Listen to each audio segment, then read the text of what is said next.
Bajaj Finance is higher after reporting what is a stable fourth quarter. Net interest margin contracts but on expected lines while new loans grow at 20%.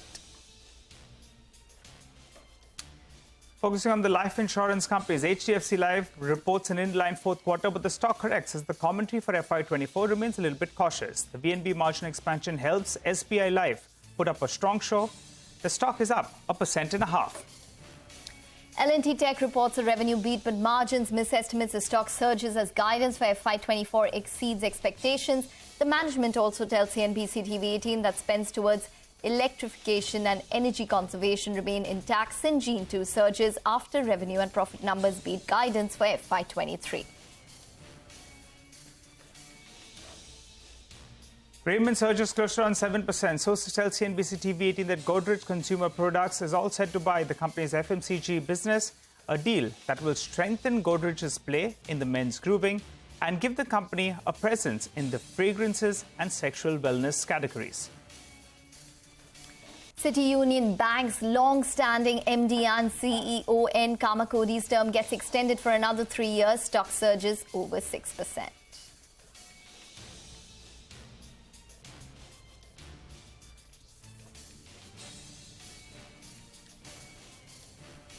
Hello and welcome to Chartbusters. I'm Nigel D'Souza and joining me today is Ekta Batra. Well, Ekta, it's been a very, very good series and the markets continue to trend higher. We're holding above that 100 DMA. So things looking pretty good. 30 points higher. Let's see whether or not we can get to the high of the series. That's around 17,865 odd. A couple of stocks that are moving around. JTL Industries, well, the numbers look quite good. The margins are back in double digits. You know, in the quarter three, the sheet was a little bit disappointed. But those numbers are looking good now. They have also merged, Chetan Industries. That's the other asset out there. So that's good news. We already had the volumes with us. Good top-line growth. Margins as well expand by close to around 250, 300 basis points on a sequential basis, which is good news. And that's why the stock is holding up with a gain of around 3%, though it's come off a little bit from the top. But Ekta, plenty of stocks moving around.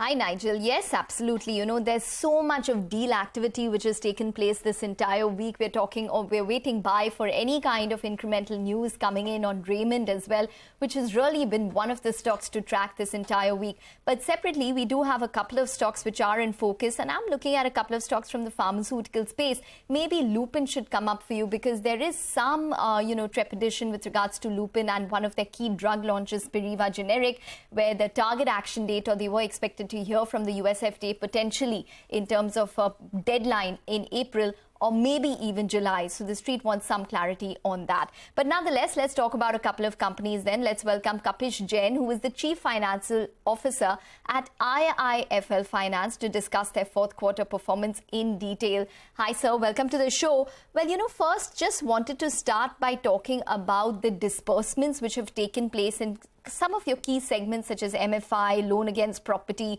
digital loans on an incremental basis as compared to Q3, as well as whether there's any kind of change in the incremental tenures in these segments. No. So there are no incremental change in tenure between what we did in quarter four to quarter three. The tenure is what they were in the past. So a microfinance loan largely runs for around 2 years. So there's no change in the tenure in which we are disbursing these loans in the near term. Got that. Give us some more color then for this year, FY24. What kind of a loan growth are you looking at? Also a rough idea in terms of margins? Historically, if you see last 5 years, we have seen COVID, we've seen demon, we've seen liquidity crisis. All that has come in. We have grown at a healthy CAGR of around 25% in the core segments where we operate, which is primarily those 4-5 businesses of home loan, microfinance, gold, lab, and the business loan. These are all retail businesses which forms around 95-97% of our total book. That's the kind of growth we have done, and we are now also going to an off-book model where we have an asset-light strategy where we partner with the banks and sell some of these very pristine assets to these banks, which helps us in getting a good rollover of our book and with the same kind of equity base that we maintain, which helps us in growing even better and faster. But we are very cognizant of our credit cycles and our credit book as well. So therefore, we will grow in a pragmatic manner, in a very controlled manner, to make sure that the asset book is always maintained pristine, which you have seen this time when we give the results out. With that kind of emphasis on the quality, we see that we should be able to grow at a similar kind of growth cycle. So you can take around 20-25% growth that we saw in the past. We should be able to sustain that going forward as well. Okay. On the margins, you were giving us some color. on the margins, if you have seen, we have been able to maintain good, healthy margins. What happens is as the interest rates move up, if you have the right cycle of the asset with regard to your customers and the niche segment where you're operating, you should be able to pass it on with them and get the growth, which we have done. We have been cognizant that our borrowing cost has also not gone up at the same pace because we maintain a very dynamic treasury, a very pragmatic treasury on the ground as well. So the treasury team has worked well to make sure the high borrowing money has been moved out. We've been able to go into a new horizon to borrow, be it from the mutual funds. We also got a rating upgrade this quarter from Moody's, which is also helping us in getting new footprints in the global markets. All this will make sure, and has made sure in the past as well, that the interest rates on the borrowing is not moving as the market has moved up. So as we maintain our borrowing costs as well at a more lower level, we should be able to maintain our NIM to where it's been in the past. We are growing at some of the high-yielding segments marginally better than some of the other segments as well, which will also help us in getting the overall lead that we are looking for. So I don't see any concern with the. All right. Mr. Jain, I just wanted to touch upon two segments, your gold loan segment as well as your loan against property. I'm going to first ask you about the gold loan segment because that has grown very robustly in terms of dispersals. You're up around 40.6% year on year, up 56% on a Q-on-Q basis. And this entire segment is very competitive. You have NBFCs, smaller banks, which are competing for the same person who wants to lend against their gold. So can you give us a sense in terms of what has led to such a strong dispersal rate? What is the picture on the ground? What is our go-to-market strategy? Our go-to-market strategy is to operate in a space where the competition is lesser, which means you need to go into the hinterlands, you need to penetrate and move towards tier 2, 3 or 4 city. One would argue that there's competition today, but there's competition around all the time. And but then there's a huge amount of untapped segment. 65% of the business or the market is unorganized. As you go into the hinterland and penetrate downwards into tier 3, tier 4 cities, you are just able to get to that pocket. And as you get to that pocket, the competition intensity is far lesser. You need to work hard there. We've added around 300 branches this fiscal. We added a similar number last fiscal as well. They've all been added in these markets. With the addition of those businesses in those markets, you get to a lower competition and then able to build your book at the deals and at the level that you wish to. So that, I think, has been our strategy. The key in gold business is absolutely building loyalty with the customer because he's giving his own personal asset. And giving his personal asset is something he would give only when he has full assurance and believe in the firm which is giving to. 70% of my customers are customers who have come back. So I've got loyal customers who keep coming back to me to do business. And that's again been a factor where going into newer markets, retaining those customers and having a loyalty factor attached to them makes sure that I'm able to then grow in the book and the business as well. Okay. You're facing a similar kind of competition when it comes to loan against property as well. Are there any chinks in the armor when it comes to loan against property and also your asset quality? Just tell us, there seems to be an improvement on a year-on-year basis as well as sequentially within that segment? Yes. So on the LAP business, the LAP business is coming from, again, this is coming from primarily from our housing company. Our housing company have added close to around 160 branches in the last 12 months. This company also got 2,200 crores of primary equity infusion, which gives us a gunpowder from a growth perspective. The branch expansion gives you an opportunity from the presence that you're holding. And then as you go into the penetrated market, the credit growth or the credit opportunity is humongous. Not more than 10% of the population gets to the credit that what is available into the market. And therefore, you are able to tap and grow yourselves. We have an entirely inbuilt in-house underwriting and credit mechanism. All our resources who do any credit decisioning are largely internal, which helps us having a far better good check. The decisioning process is also very centralized. It is not branch-driven. So our analytics engine, which is more digitally built on technology platforms, helps us in taking decisions. It is not people-dependent. With that kind of element coming in play, we are able to then have a uniform kind of decisioning pan-India for our disbursement that we are doing from a credit appraisal of the customer. And that helps us in getting a more sustainable, robust business to the portfolio. Opportunity is there in immense. You need to make sure that you have a good check on your credit. Asset quality, the question that you asked, is primarily because one is that the environment is looking better. The cycles are looking good. When you look into a LAP or a housing, the affordability index is, one would argue, is all-time low. Like people's income levels have moved up far higher than what you see as a cost of the asset. Yes, one would agree that their interest rates have moved up, so maybe the EMI share have a higher component of interest servicing, but the largest servicing comes from the cost of the asset that you're buying. If that is not moved up significantly, it really doesn't pinch as high as it can be. But if the rates move up further going forward, Yeah. you would need to be a little more cautious. Got it. Okay. All right, Kapesh. Thanks so much for joining in and giving us those details. You're sounding fairly confident, but there are challenges, I think, to growth for the entire nation or the entire globe as well. So let's see how that goes out. But for the time Indeed, being, I would deny that. I would deny yeah, that. you pretty much have your goal set. So the next time we chat with you, we'll see how you're going about achieving that. Have a good day, and looking forward to chatting up with you in the coming quarter. For the time being, though, slip into a short break. On the other side, we'll be joined by Mr. Nath, who is the Executive Chairman and Managing Director at Ugrow Capital, to discuss how's business shaping up and what's the outlook for this year.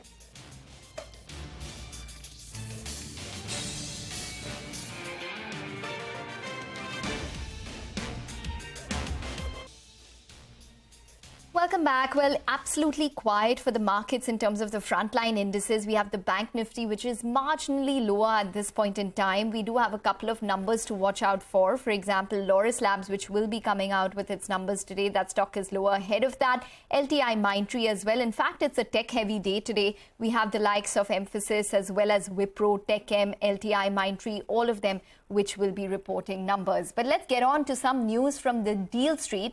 A deal is expected to be announced in the FMCG space. Shilpa has the details. Shilpa. Hi, well, so a deal is expected today between the Raymond Group and Godrej Consumer Products. What we're given to understand from sources is that the Godrej Consumer Products is set to buy the consumer business, the FMCG business of the Raymond Group, which is Raymond Consumer Care. Now, the deal is expected to be announced later today, but both the companies are holding press conferences, so we don't know the contours of the deal yet, but that we will get to know later in the day. Now, remember, Raymond has been looking to sell off the FMCG business for a couple of years now. It has been on the block. Last year, it was in talks with Good Glam Group for about a 2,500 crore deal, but that fell through over issues of valuation.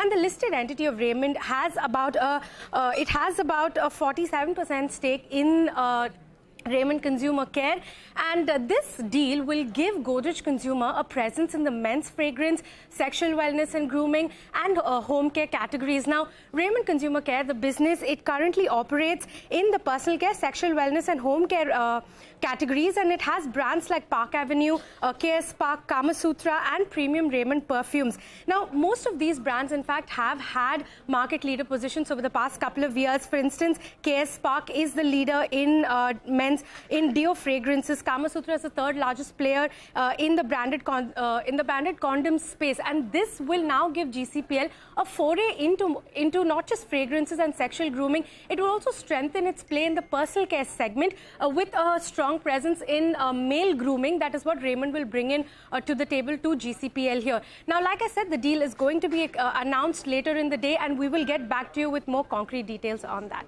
Back to you. Okay, all right. We'll keep an eye out on that. Thanks so much, Shilpa, for joining in and giving us that heads up. In the next few hours, we should see that deal playing out as per our sources. For the time being, slip into a short break. As promised, we'll chat with the management of Ugrow Capital. Stay with us.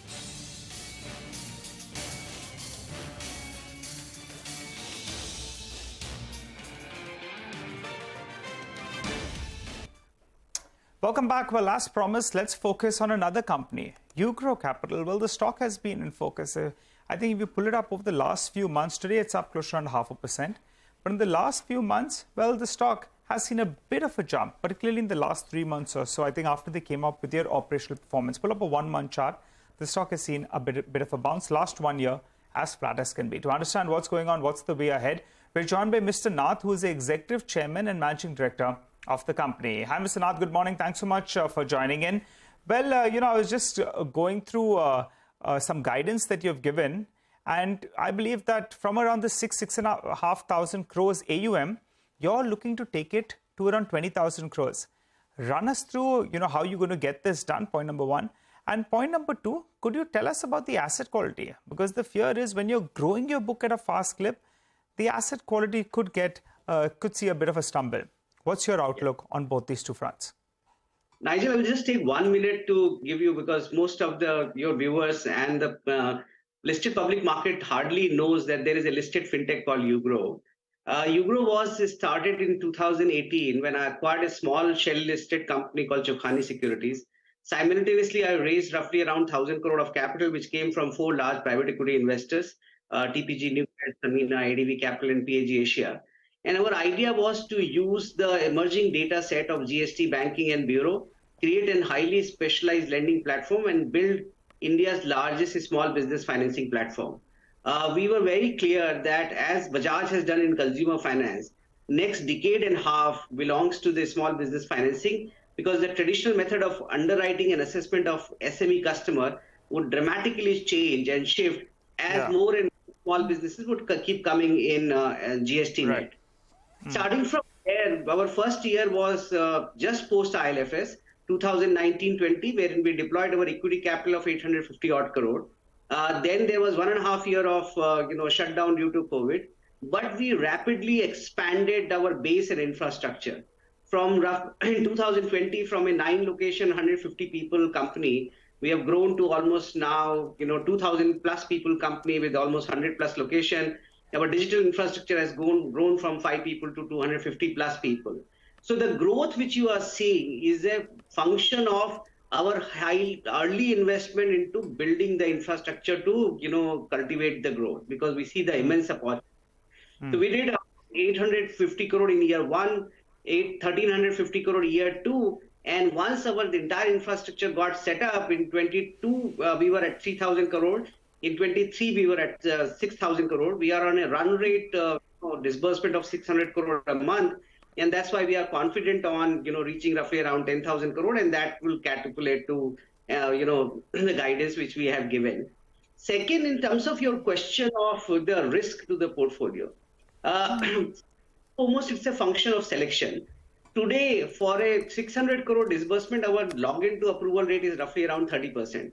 So we generate around 2,400 crore worth of MSME loans every month, end up disbursing 600 crore. So that's the selection.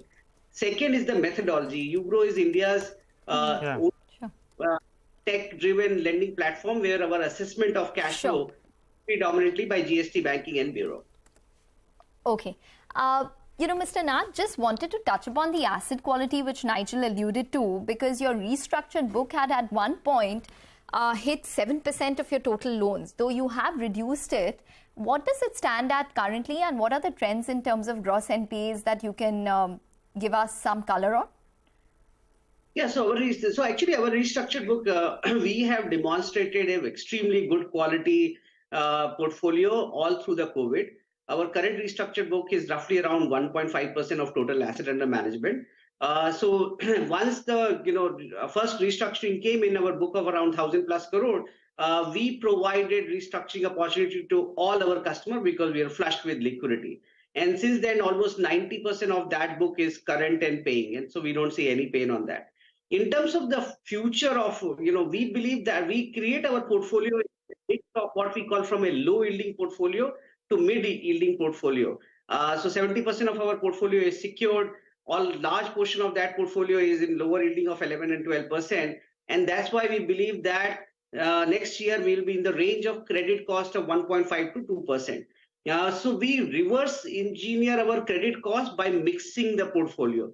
We don't go into higher. We continue to believe that in India, there is a yield to loss ratio curve. And the way to, give a predictable credit cost is to mix the portfolio in a manner wherein you don't become too greedy into go all the way to a higher yielding portfolio, but you have to mix and match it. Right, and the guidance comes up for our viewers on the screen. FY25 guidance of 20,000 crores, ROA of 4.5%, ROE of around 18%, and leverage is around 3.8x odd, right? So we've got those numbers, Mr. Nath. Final question though, before we let you go, looking at the stock price, and from the top actually it had come off a goodish bit. And there's one shareholder, DBZ Cyprus Limited. They held close to 19.5% stake at the peak. Now that's come down to around 3.2%. I think they've been selling consistently over the last few quarters. Are they done and dusted? I mean, have they managed to sell everything? Are they still holding on? Because that will be a bit of an overhang.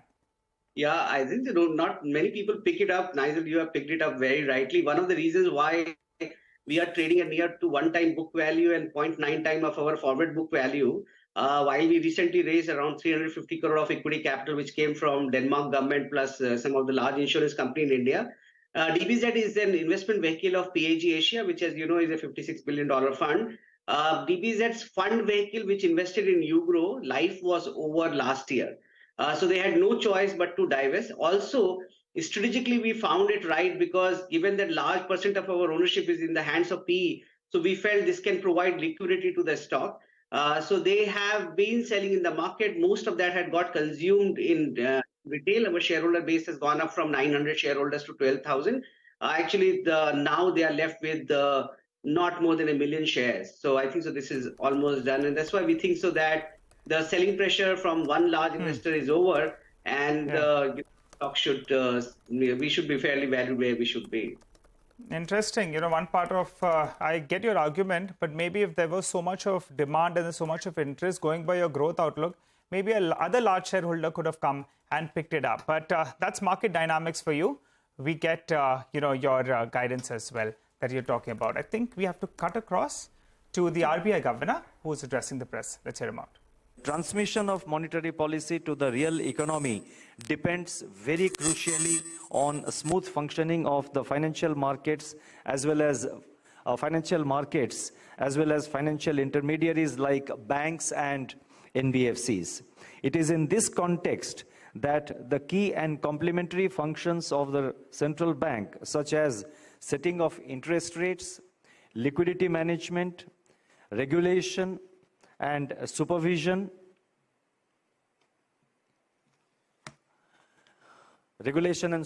over the banking and other segments of the financial sector, they have become even more pronounced. These functions work together to support economic growth by maintaining financial stability and promoting responsible behavior among financial institutions. Let me now specifically turn to the concept of resilience, which is the theme of today's conference. Systemic resilience depends both on the resilience of individual financial institutions as well as on the interdependencies among them. A resilient, future-ready bank needs to be financially, operationally, and organizationally resilient. To be financially resilient, a bank should have adequate capital buffers and be ready to generate earnings even in times of severe macroeconomic shocks. It should also have adequate liquidity to meet its obligations in various situations. Therefore, financial resilience is closely linked to a bank's business model and strategy. The Reserve Bank has therefore started looking at the business models of banks more closely. Aspects or deficiencies in the business model itself can spark a crisis in due course. We have not only prescribed regulatory norms for capital adequacy and liquidity ratios, but even gone beyond to nudge the banks to build up capital buffers in good times and times of plenty. As you may recall, we did this during the COVID-19 pandemic times when there was plenty of liquidity in the system, when the interest rates were low, and when the full impact of the pandemic on the financial sector was still highly uncertain. Now, talking about the business model, I think the recent developments in United States in particular, there is again questions about whether the business model of individual banks that have faced challenges, that have faced difficulties, whether their business models were right. There are questions being asked all around, but I am not going into that. Because these business models sometimes can sort of create risks in certain parts of the balance sheet of a bank, which going forward can blow up into a bigger crisis. So therefore, we are focusing now on the business models adopted by the banks, and I will touch upon it a little later in more detail. The Reserve Bank has put in place various prudential regulatory frameworks. These include, as is well known, capital adequacy requirements, asset classification, provisioning requirements, even dividend distribution and liquidity management framework, etc. In addition, the Reserve Bank also periodically deploys macroprudential measures to address system-level buildup of risks. As a consequence of the measures taken by the Reserve Bank and the banks themselves, I must mention here, The Indian banking system has remained resilient and has not been affected adversely by the recent sparks of financial instability seen in some advanced economies. This also comes out clearly in our recent stress test results. The gross NPA ratio, that is the gross non-performing asset ratio for the scheduled commercial banks in India, was 4.41% at the end of December 2022, down from 5.8% on March 31st, 2022, and 7.3% as on March 31st, 2021. The CRAR at 16.1% at the end of December 22 is also much above the minimum regulatory requirement. Macro stress tests for credit risk indicate that scheduled commercial banks would be able to comply with the minimum capital requirements even under severe stress situations. Nevertheless, recent events in the banking landscape of the United States and Europe suggest that risks for an individual bank could crop up from segments of its balance sheet which might have been considered relatively safer. Hence, we expect the management and board of directors of each bank to continually assess the financial risks and focus on building up adequate capital and liquidity buffers even beyond the minimum regulatory requirements. And this is required for continued resilience and sustainable growth of individual banks and financial entities. Now, turning to operational resilience, let me say that operational resilience would mean that a bank should be able to deliver critical services even in face of disruptions. Cyber risks and possible cyber attacks are on top of the list so far as such disruptions are concerned. Cyber risk has been identified as the foremost in top 10 operational risks for 2023 based on a global survey of financial institutions. The Bank for International Settlements, that is BIS, while revising the principles for sound management of operational risks in 2021, introduced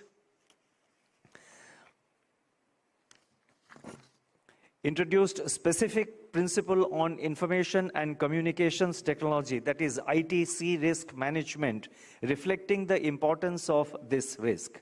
Robust IT and information security governance would help in increased predictability and reduction of uncertainty in operations, minimize losses from information security related incidents, and enhance operational resilience. Given the extensive level of outsourcing being done by the banks and by other financial entities, there is even greater need for ensuring that effective policies and practices are put in place in this regard. Even the G20 finance ministers and central bank governors are focusing on risks arising from third-party dependencies. The Reserve Bank has taken a slew of measures in recent years with usage of advanced analytical and surveillance tools, along with techniques like phishing simulation and cyber reconnaissance exercises to push for enhanced IT and cyber security governance processes in banks as well as in other supervised entities. In the context of growing exposure of our regulated entities to various risks from dependencies on third parties which provide technology and IT-enabled services, the Reserve Bank has recently, that is on 10th April this year, just about 20 days ago, the Reserve Bank has on 10th April issued comprehensive guidelines on information technology outsourcing by banks, NBFCs, and other regulated entities. Now, the third component of resilience, I mentioned about financial resilience, organizational resilience. The third component of resilience for banks and others is to, I think I mentioned about financial resilience, operational resilience, and the third component is organizational resilience. So let me now focus on organizational resilience in brief.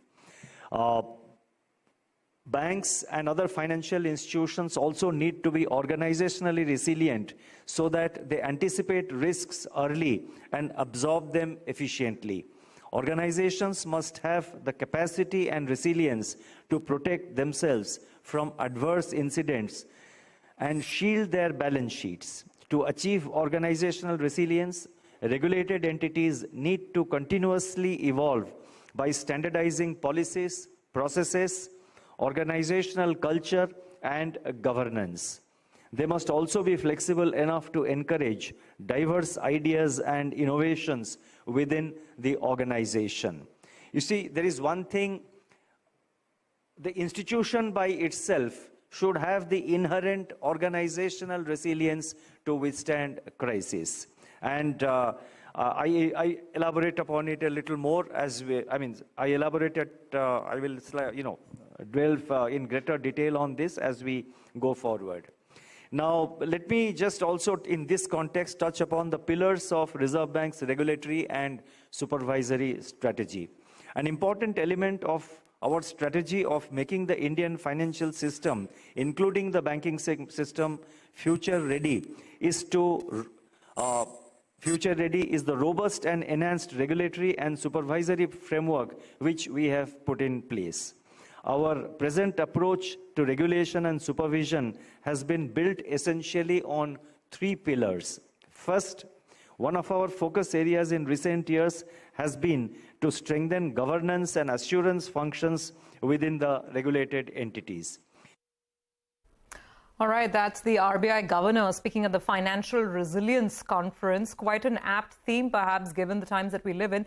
And he's actually alluded to some of that, saying that it is really important for central bankers to keep watching financial markets very carefully, because financial market stability is extremely important to ensure monetary transmission. He of course observes that whatever's going on in the West is not at all what we are seeing here in India. Talks about the strength and the resilience of the Indian banking sector.